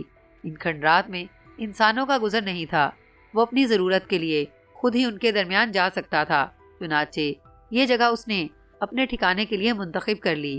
آزاد فضائیں تھیں، آزاد دنیا تھی، اور وہ اس دنیا میں اپنے آپ کو اب بھی تنہا محسوس کر رہا تھا۔ اسے اپنی روح میں شدید گھٹن محسوس ہوئی تھی۔ اس کا دل چاہتا تھا کہ انسانوں میں بیٹھے، بات چیت کرے، ان سے ان کے بارے میں معلومات حاصل کرے، ان کے ساتھ ہنسے بولے، کہے لگائے، ان کی خدمت کرے، لیکن اس کو قدرت کی طرف سے کوئی بدترین سزا ملی تھی، اور وہ انسانوں میں رہنے کے باوجود انسانوں سے بہت دور چلا گیا تھا۔ جب اسے احساس ہوتا کہ اس کی اس حالت کا ذمہ دار بھی ایک انسان ہی ہے تو اسے انسانوں سے شدید نفرت محسوس ہونے لگتی تھی، اور شدید غصے کے عالم میں وہ سوچنے لگتا تھا کہ انسانوں کے ساتھ انصاف کرنا یا نیکی کرنا اچھی بات نہیں ہے۔ جب یہ لوگ اس سے اتنی دور ہیں تو وہ کیوں ان کی قربت کا خواہش مند ہے؟ کھنڈرات میں اس نے اپنے لیے ایک جگہ منتخب کر لی تھی۔ دوسرے تیسرے دن رات کی تاریکی میں وہ وہاں سے نکلتا اور کسی نہ کسی قبرستان کا رخ کرتا۔ اس نے اپنی مطلوبہ جگہیں تلاش کر لی تھیں۔ شہر کے بے شمار قبرستان اس کے کام کے لیے موزوں تھے، لیکن اب اس نے محسوس کیا تھا کہ وہ لوگ اس کی طاق میں ہیں۔ جب بھی وہ کسی قبرستان میں داخل ہوتا کچھ مخصوص لوگوں سے اس کا واسطہ پڑتا۔ وہ اس سے خوفزدہ بھی نظر آتے تھے اور اسے ہلاک کرنے کی کوشش بھی کرتے تھے، لیکن اسے اپنے بدن کی پھرتی کا احساس تھا۔ وہ جانتا تھا کہ کس طرح ان لوگوں کے چنگل سے نکلا جا سکتا ہے۔ چنانچہ وہ ہمیشہ ان کی دسترس سے بچتا رہا، لیکن اسے اپنی یہ زندگی پسند نہیں تھی۔ وہ چاہتا تھا کہ کچھ ہو، کوئی ایسی بات جس سے اسے بھی اپنے مستقبل کے بارے میں فیصلہ کرنے کا موقع مل سکے۔ لیکن ایسی کیا بات ہو سکتی ہے؟ اکثر وہ رات کی تاریکیوں میں کھنڈرات میں تنہا لیٹا لیٹا اس بارے میں سوچتا رہتا تھا۔ 3 دن گزر چکے تھے، اس نے کھنڈرات سے باہر قدم نہیں نکالے تھے، اور اب اسے شدید بھوک محسوس ہو رہی تھی۔ اکثر یوں ہوتا کہ وہ 4-5 دن تک کچھ نہ کھاتا، پھر جب باہر نکلتا تو اپنا پیٹ بھرنے کی کوشش کرتا، لیکن روح کی وہ تشنگی اسی وقت دور ہوتی تھی جب انسانی گوشت، خواہ زندہ ہو یا مردہ، اس کے معدے میں نہ اتر جاتا تھا۔ یہ گوشت ہی اس میں زندگی دوڑاتا تھا، ورنہ وہ مزمحل ہونے لگتا تھا۔ اسے لگتا تھا جیسے اس کے ہاتھ پیروں کی جان نکل رہی ہے، اور آج بھی اس کی یہی کیفیت تھی۔ چنانچہ وہ مجبوراً اپنی جگہ سے نکلا، اور پھر اس نے سوچا کہ اب کون سے قبرستان کا رخ کرنا چاہیے۔ اسے یقین تھا کہ قبرستان کے رکھوالے اس کی طاق میں ہوں گے، لیکن اب وہ ان لوگوں سے نمٹنے کا عادی ہو گیا تھا۔ اسے اندازہ تھا کہ وہ لوگ اس کے خلاف زیادہ سے زیادہ کیا کر سکتے ہیں، چنانچہ بس پھرتی سے کام لینا ہوتا ہے، اس کے بعد کوئی مشکل نہیں رہتی۔ اس نے کھنڈرات سے باہر قدم رکھا اور پھر رات کی تاریکی میں اس چوڑی سڑک پر پہنچ گیا جہاں سے وہ شہر کی جانب دوڑ سکتا تھا۔ چنانچہ اس نے دوڑنا شروع کر دیا، لیکن وہ ان سایوں کو نہ دیکھ سکا تھا جو اس کے پیچھے تھے۔ حالانکہ وہ لوگ موٹر سائیکلوں پر تھے، لیکن اس کے باوجود ان کی رفتار بے حد کم تھی۔ وہ اس کے قریب نہیں آئے تھے۔ وہ دوڑتا رہا اور تھوڑی دیر کے بعد ایک قبرستان میں داخل ہو گیا۔ جلدی اس نے ایک تازہ قبر تلاش کر لی۔ قبر بالکل نم تھی اور اسے کھودنے میں اسے کوئی دشواری نہیں ہوئی تھی۔ وہ بڑی لگن سے قبر کھودتا رہا اور اس کے بعد اس نے دفن شدہ لاش کو بآہستگی باہر نکال لیا۔ اس نے لاش کا کفن پھاڑا۔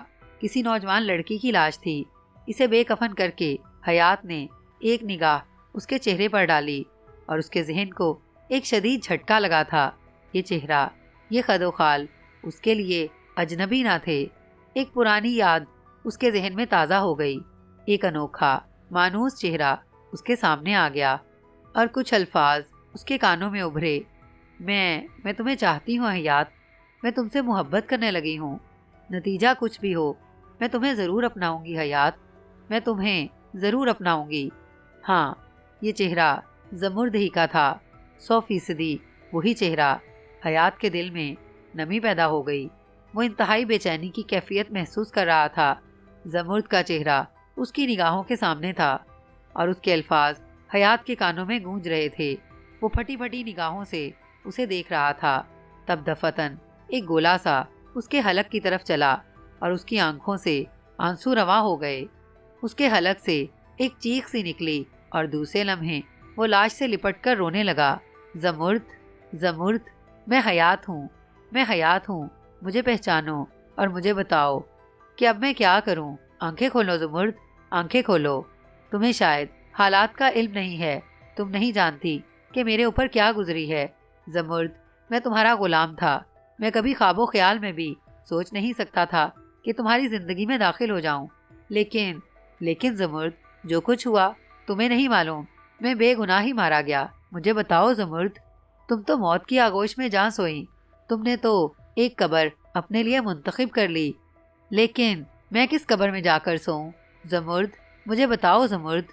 وہ زارو کتار رونے لگا اور پھر اسے اپنے عقب میں قدموں کی آہٹ محسوس ہوئی اور دوسرے لمحے وہ کسی چوکنے چیتے کی طرح گردن اٹھا کر دیکھنے لگا۔ کئی آدمی اس کے سامنے کھڑے تھے۔ وہ پھرتی سے اچھل کر کھڑا ہو گیا، لیکن دفتن سفید ذرات کی ایک پھوار اس کے چہرے سے ٹکرائی اور وہ ایک لمحے کے لیے چکرا گیا۔ اس نے دوسری طرف رخ کیا، لیکن وہی ذرات دوسری طرف بھی اس کے چہرے سے ٹکرائے۔ نئے آنے والے اپنے ہاتھوں میں عجیب سی نلکیاں لیے کھڑے تھے جن کے بٹن دبانے سے یہ سفید پھواریں نکلتی تھیں۔ چاروں طرف سے اس پر ان پھواروں کی بارش ہو رہی تھی۔ اس کا ذہن بری طرح چکرا گیا تھا۔ اگر وہ زمرد کے خد و خال میں کھو کر اس قدر جذباتی نہ ہو جاتا تو شاید یہ لوگ کامیاب نہ ہو سکتے۔ لیکن اب اسے اپنا ذہن تاریک سا ہوتا محسوس ہو رہا تھا اور چند لمحات کے بعد وہ بے ہوش ہو کر نیچے گر پڑا۔ نہ جانے کتنی دیر کے بعد اسے ہوش آیا تھا، نہ جانے کتنی دیر گزر گئی تھی، بہرحال وہ ہوش میں آ گیا۔ اس نے اپنے آپ کو محسوس کیا، اس ماحول کو محسوس کیا، اور دفتن اس کے حلق سے ایک کری آواز نکل گئی۔ وہ کھنڈرات میں نہیں تھا، یہ تو کوئی اور جگہ تھی، کوئی اجنبی جگہ، اور گزرے ہوئے واقعات اسے یاد آ گئے اور وہ اچھل کر کھڑا ہو گیا۔ اس نے خوفزدہ نگاہوں سے چھت کی طرف دیکھا۔ کیا وہ پھر کسی قید خانے میں ہے؟ کیا سر محمود علی نے اسے دوبارہ قید کر دیا ہے؟ کیا اسے دوبارہ اسی کنویں میں دھکیل دیا ہے؟ نہیں نہیں، میں اب اس تنہائی میں زندگی نہیں گزار سکتا۔ نہیں، نکال لو مجھے یہاں سے، نکال لو، وہ خوفزدہ لہجے میں چیخا۔ لیکن پھر اسے احساس ہوا کہ چھت میں کوئی سوراخ نہیں ہے، بلکہ اس کی بلندیوں کے پاس روشن دان ہیں جن تک پہنچنا ممکن نہیں، کیونکہ وہی سپاٹ دیواریں یہاں بھی موجود تھیں۔ پھر اس کی نگاہ ایک دروازے پر پڑی اور اس کی آنکھوں میں تیز چمک پیدا ہو گئی۔ اس کا مطلب ہے کہ یہ قید خانہ نہیں ہے۔ جس جگہ دروازہ موجود ہو وہ قید خانہ تو نہیں ہو سکتا۔ اور پھر جہاں وہ لیٹا ہوا تھا وہ بھی کھردری زمین کی بجائے ایک مسحری تھی، ایک عمدہ مسحری۔ لیکن یہ کون سی جگہ ہے؟ اور وہ کون لوگ تھے جنہوں نے اس بار اسے قید کیا تھا؟ وہ کیا چاہتے تھے؟ اگر انہیں اس سے انتقام لینا تھا تو پھر وہ اسے اسی جگہ ہلاک کر دیتے۔ وہ اسے یہاں تک کیوں لائے تھے؟ بہرحال وہ دروازے کی طرف بڑھ گیا۔ دروازہ کسی دھات کا تھا، اندر سے اسے کھولنے کی کوئی چیز نہیں نظر آتی تھی۔ اس نے دروازے کو چھو کر دیکھا۔ اس کے ہاتھ کو اتنی زور کا جھٹکا لگا تھا کہ اس کے حلق سے چیخ نکل گئی۔ قید خانہ ہی ہے، 100% قید خانہ ہے، بس اس کی شکل جدید ہے۔ دوسری بار اسے دروازہ چھونے کی ہمت نہیں ہوئی۔ پھر وہ مسحری پر آ بیٹھا۔ اب کیا ہوگا؟ کیا ہوگا اب؟ کوئی بات سمجھ میں نہیں آ رہی تھی۔ نہ جانے کتنا وقت گزرا تھا کہ دفتن دروازہ ایک عجیب سی آواز کے ساتھ ایک طرف کھسکنے لگا اور پھر وہ کھل گیا۔ حیات نے مسحری سے چھلانگ لگا دی تھی، لیکن کسی کو دروازے سے داخل ہوتے دیکھ کر وہ رک گیا، اور پھر آنے والے کو دیکھ کر اس کے چہرے پر خوف کے آثار ابھر آئے۔ وہ اس شخص کو پہچان گیا۔ یہ وہی تھا جو جنگل میں اسے ملا تھا اور اس نے اسے خوفزدہ کر دیا تھا۔ وہ خشک ہونٹوں پر زبان پھیرنے لگا۔ آنے والا اسے گھور رہا تھا۔ اس کے عقب میں اور بھی لوگ تھے، لیکن وہ اندر داخل نہیں ہوئے تھے۔ کیسے ہو تم؟ آنے والے نے پوچھا۔ ٹھیک ہوں، مجھے یہاں سے جانے دو۔ یہ ممکن نہیں ہے، تم گرفتار ہو چکے ہو۔ کیا تم مجھے کسی قید خانے میں بند کر دو گے؟ ممکن ہے، آنے والے نے کہا۔ تب تمہاری زندگی ممکن نہیں ہے، میں تمہیں مار ڈالوں گا۔ چلو کوشش کرو۔ ہاں، میں ضرور کوشش کروں گا۔ یہ میری زندگی موت کا سوال ہے۔ میں اب کسی قید خانے میں رہنے سے مر جانا بہتر سمجھتا ہوں، اس نے کہا اور اس پر چھلانگ لگا دی، لیکن اس کا مقابل سامنے سے ہٹ گیا۔ حیات نے خود کو سنبھالا اور دوسری چھلانگ لگا دی، لیکن وہ مقابل کے نیچے سے نکل گیا تھا۔ مقابل زمین سے کئی فٹ اونچا اچھل گیا تھا۔ حیات پر جنون طاری ہو گیا۔ دروازہ کھلا ہوا تھا، اگر وہ چاہتا تو نکلنے کی کوشش بھی کر سکتا تھا، لیکن وہ مقابل پر قابو پانا چاہتا تھا، اس لیے وہ ایک لمحہ ضائع کیے بغیر اس پر چھلانگیں لگا رہا تھا۔ لیکن اس کا مقابل اس سے زیادہ پھرتیلا تھا۔ حیات کا سانس پھولنے لگا۔ اسے پھر خوف نے آ گھیرا تھا۔ یہ شخص آج بھی اس کے قابو میں نہیں آئے گا، یہ اس سے زیادہ پھرتیلا ہے۔ لیکن اب تو اس نے دروازے کی طرف دیکھا اور اسی وقت دروازے سے ایک اور آدمی اندر داخل ہو گیا۔ اس کے بعد دروازہ بند ہو گیا تھا۔ حیات اب بری طرح ہانپ رہا تھا۔ اس کی آنکھوں سے خوف کے آثار حویدہ تھے۔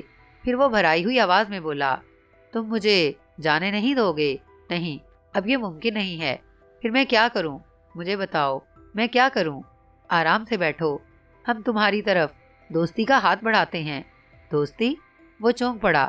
تم مجھ سے نفرت نہیں کرتے؟ مجھ سے خوف نہیں کھاتے؟ اس نے تعجب سے پوچھا۔ ہرگز نہیں، تم بھی انسان ہو۔ انسان؟ کیوں؟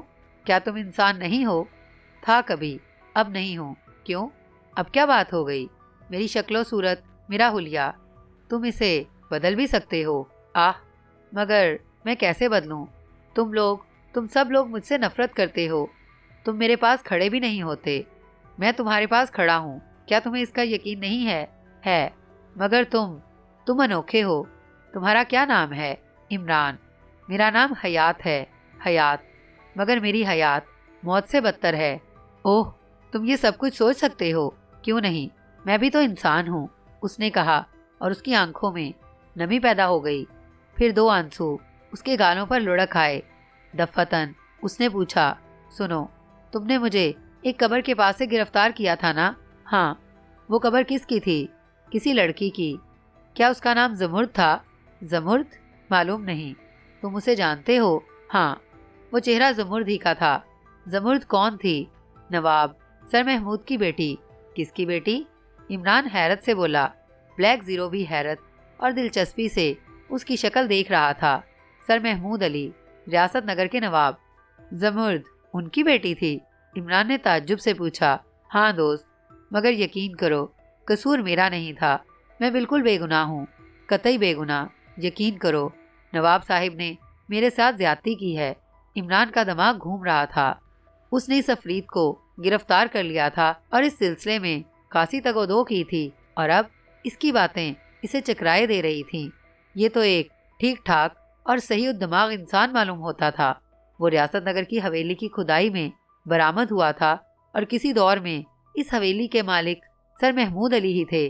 یہ شخص اس دور کی کہانی سنا رہا ہے۔ بیٹھ جاؤ حیات۔ اگر تمہیں انسانوں کی نفرت کی شکایت ہے تو اس کی وجہ تمہارا حلیہ اور تمہاری حیت ہو سکتی ہے۔ بہرحال میں تمہاری طرف دوستی کا ہاتھ بڑھاتا ہوں اور اعلان کرتا ہوں کہ میں تم سے نفرت نہیں کرتا۔ تم مجھے قید تو نہیں کرو گے؟ وعدہ کرتا ہوں نہیں۔ وہ سر جھکا کر مغموم سا بیٹھ گیا۔ عمران اور بلیک زیرو گہری نگاہوں سے اسے دیکھ رہے تھے۔ تم مجھے اپنی کہانی نہیں سناؤ گے؟ میں سر محمود کا ایک ملازم تھا۔ میں نے کبھی کوئی بری بات نہیں سوچی تھی اپنے مالکان کے بارے میں۔ وہ قصور تو زمرد بی بی کا تھا، اس کی سزا مجھے ملی۔ کیا قصور تھا زمرد بی بی کا؟ وہ مجھ سے محبت کرنے لگی تھی، میں تو غلام تھا ان کا۔ پھر بھی میں نے ان سے کہا کہ میں ایک وفادار غلام ہوں، وہ کبھی نہیں کر سکتا جو وہ چاہتی ہیں۔ یہ باتیں نواب صاحب سن رہے تھے۔ انہوں نے میری اس وفاداری کو سراہا، کچھ اشرفیاں دیں انعام کے طور پر، اور پھر اس خوفناک تہہ خانے میں دھکیل دیا جہاں موت کے سوا کچھ نہیں تھا۔ لیکن مجھے یہاں موت بھی نہیں ملی۔ وہاں بے شمار انسانی ڈھانچے تھے، کیڑے مکوڑے تھے۔ میں نے زہریلے سانپ اور دوسرے کیڑے مکوڑے کھا کر زندگی گزاری، مردوں کی ہڈیاں، ان کا سوکھا گوشت چبا کر زندہ رہا، اور پھر جب باہر نکلا تو یہ دنیا ہی بدلی ہوئی تھی۔ اس بدلی ہوئی دنیا کے لوگ مجھ سے خوف کھاتے تھے، مجھے انسان سمجھنے کے لیے تیار نہیں تھے۔ مجھے ان پر غصہ آتا ہے، شدید غصہ، اور تم انہیں ہلاک کر دیتے ہو۔ ہاں، ورنہ وہ مجھے ہلاک کر دیں، میرا کیا قصور ہے؟ تم لوگ خود بتاؤ۔ تم انہیں کھا لیتے ہو۔ چند لوگوں کے ساتھ میں نے یہ سلوک کیا تھا، پھر اس کے بعد اس دن جنگل میں تم سے ملاقات ہوئی تھی، پھر میں وہاں سے یہاں آ گیا۔ کیسے؟ ایک ٹرک پر سوار ہو کر میں نے اپنے چہرے کے بال صاف کر دیے اور سوچا کہ شاید اس طرح لوگ مجھ سے خوف کھانا بند کر دیں۔ لیکن تم مردہ خوری کیوں کرتے ہو؟ انسانی گوشت میری زندگی ہے، دوسری شکل میں خود کو نیم مردہ محسوس کرتا ہوں۔ مجھے زندہ انسانوں کو ہلاک کرنا پسند نہیں، مردہ خوری کر کے میں اپنی روح کی تسکین کر لیتا ہوں۔ تم اس قید خانے میں کتنا عرصہ رہے مجھے نہیں معلوم، رفتہ رفتہ میں وقت کو بھول گیا تھا۔ تم اس لڑکی کی لاش دیکھ کر رو رہے تھے۔ ہاں، وہ زمرد کا چہرہ تھا۔ بہرحال مجھے بھی زمرد بی بی سے محبت تھی، وہ میری ملکہ تھیں۔ اس نے جواب دیا، حیات تم یہاں رہو، میں تمہارا دوست ہوں، یہاں تمہیں کوئی تکلیف نہیں ہوگی، میں وعدہ کرتا ہوں۔ عمران نے کہا اور اس نے گردن ہلا دی۔ میرے کان کوئی محبت بھری آواز سننے کے لیے ترستے تھے۔ تم نے میری یہ خواہش پوری کر دی ہے، میں تم سے تعاون کروں گا، میرا وعدہ ہے۔ بلیک زیرو اس کہانی کو سن کر دنگ رہ گیا تھا۔ کیا اس دور میں بھی ان کہانیوں کا وجود ہے عمران صاحب؟ وہ جھوٹ نہیں بول رہا، میں اندازہ کر چکا ہوں۔ اس کا مطلب ہے اس کی عمر 200 سال کے قریب ہے۔ بلیک زیرو نے کہا، بلا شک و شبہ یہ کیسے ممکن ہے؟ ممکن ہے بلیک زیرو، مجھے سمجھائیں گے؟ ایک معمولی سی مثال دوں۔ جدید سائنس نے غذاؤں کو محفوظ کرنے کے طریقے عام کر دیے ہیں، اور وہ غذائیں جو دوسرے دن سڑ جاتی تھیں اب مہینوں محفوظ رہتی ہیں۔ آخر کیوں؟ اس کے علاوہ زیر زمین زندگی پر نت نئے تجربات ہوئے ہیں۔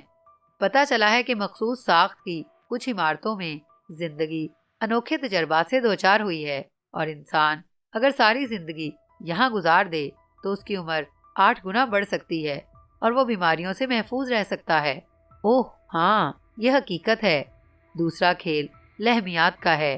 کیکڑے کا سوپ بے شمار امراض کی دوا ہے، اور اس نے یہ 200 سال کیڑے مکوڑے کھا کر گزارے ہیں۔ وہ حشرات الارض پر زندگی بسر کرتا رہا ہے۔ تہ خانے میں وہ دھوپ اور ہوا سے محروم تھا۔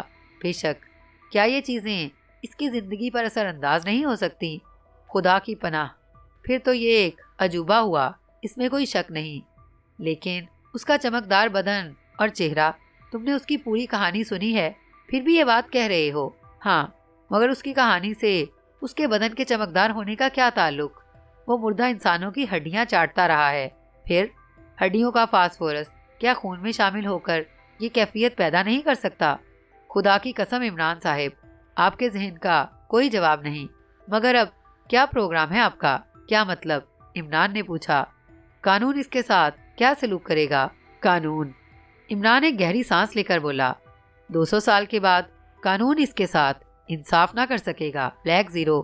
اور تم خود سوچ لو، وہ مظلوم ہے، کیا ہم بھی اس کے ساتھ وہی سلوک کریں جو سر محمود نے کیا تھا؟ مگر کیا کریں گے پھر؟